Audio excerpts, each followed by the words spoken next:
CEO VTB yang dikendalikan negara sekaligus bank terbesar kedua Rusia, Andrei Kostin, mengatakan krisis telah membawa perubahan besar pada perekonomian dunia, merongrong globalisasi, sama seperti halnya Cina yang telah berhasil mengambil jubah kekuatan ekonomi global terbatas. Kostin mengatakan sekarang adalah perang panas yang lebih berbahaya daripada perang dingin. Amerika Serikat dan Uni Eropa akan kehilangan langkah membekukan ratusan miliar dolar aset kedaulatan Rusia karena banyak negara bergerak untuk menyelesaikan pembayaran di luar mata uang AS dan Euro, sementara Cina bergerak menuju penghapusan mata uang. Ada kemungkinan dolar akan ditinggalkan oleh negara-negara dunia untuk transaksi di masa depan. Dan ada beberapa alasan untuk itu, terutama ketika perekonomian AS menghadapi sejumlah tantangan, termasuk tingkat utang yang tinggi, defisit perdagangan yang besar, dan sektor manufaktur yang menurun. Tantangan-tantangan ini dapat menyebabkan hilangnya kepercayaan terhadap dolar yang dapat membuat mata uang lain lebih menarik untuk ditransaksikan. Kebangkitan Cina sebagai kekuatan ekonomi global dapat menyebabkan pergeseran dari dolar sebagai mata uang cadangan dunia. Cina telah aktif mempromosikan penggunaan mata uangnya sendiri, renminbi, dan perdagangan internasional. Meningkatnya penggunaan mata uang digital juga dapat menyebabkan penurunan penggunaan dolar untuk transaksi.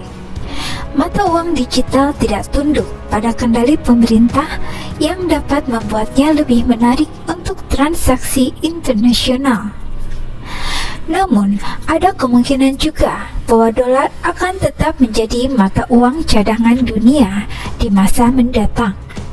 Ekonomi AS masih yang terbesar di dunia, dan dolar masih menjadi mata uang yang paling banyak digunakan dalam perdagangan internasional.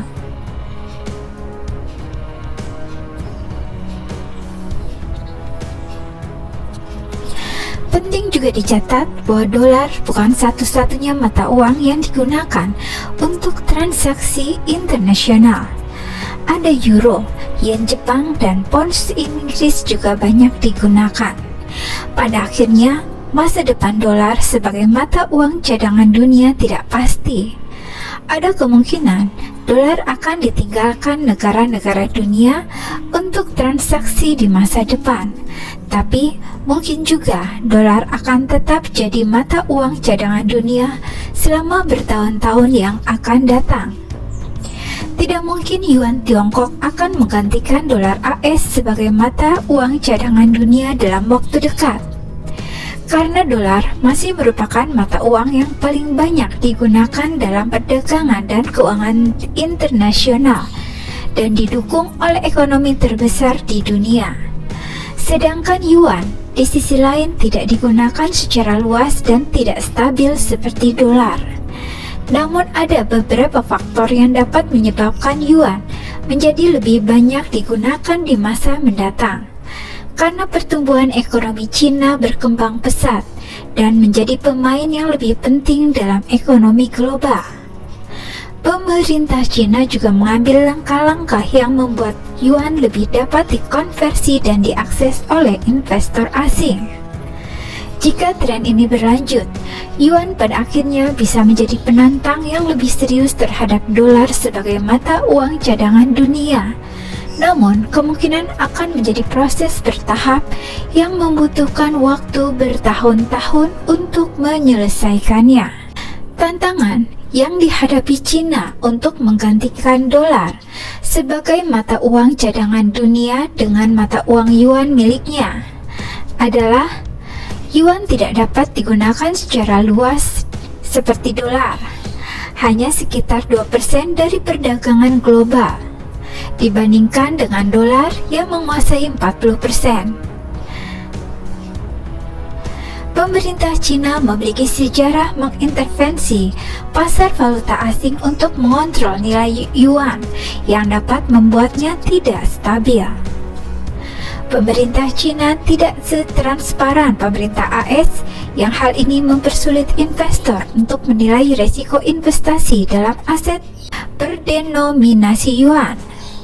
Terlepas dari tantangan ini, China membuat kemajuan dalam upaya untuk menjadikan yuan sebagai mata uang yang lebih internasional. Pada tahun 2016, China membuat yuan dapat dikonversi untuk transaksi rekening giro, yang berarti warga dan bisnis China sekarang dapat dengan bebas menukar yuan dengan mata uang lain untuk tujuan perdagangan dan investasi. Negara-negara BRICS yang terdiri dari Brazil, Rusia, India, China, dan Afrika Selatan juga telah bekerja sama untuk mengurangi ketergantungan mereka terhadap dolar. Ini bisa menjadi ancaman terhadap status dolar sebagai mata uang cadangan dunia.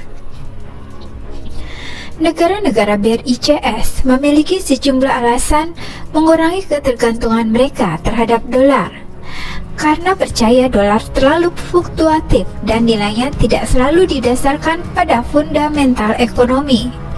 Mereka juga khawatir dengan kemampuan pemerintah AS mencetak uang tanpa batas yang akan menyebabkan inflasi.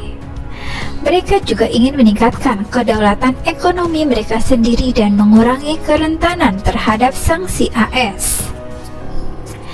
Negara-negara BRICS telah mengambil sejumlah langkah untuk mengurangi ketergantungan mereka dengan menciptakan bank pembangunan sendiri. Bank pembangunan baru yang tidak menggunakan dolar sebagai mata uangnya. Mereka juga meningkatkan penggunaan mata uang mereka sendiri dalam perdagangan satu sama lain. Selain itu, negara-negara anggota grup BRICS yang meliputi Brazil, Rusia, India, China, dan Afrika Selatan diproyeksikan segera menyalip negara-negara G7 yang dipimpin Amerika Serikat dalam pertumbuhan ekonomi, menurut laporan Bloomberg. Diperkirakan, negara-negara kelompok G7 hanya akan menyumbang sebesar 27,8% dari perekonomian global di tahun 2028, sedangkan BRICS akan menyumbang sebesar 35%. Secara total, 75% dari pertumbuhan ekonomi global diperkirakan akan terpusat pada 20 negara, dan lebih dari setengahnya pada 4 besar negara, yaitu China, India, AS, dan Indonesia.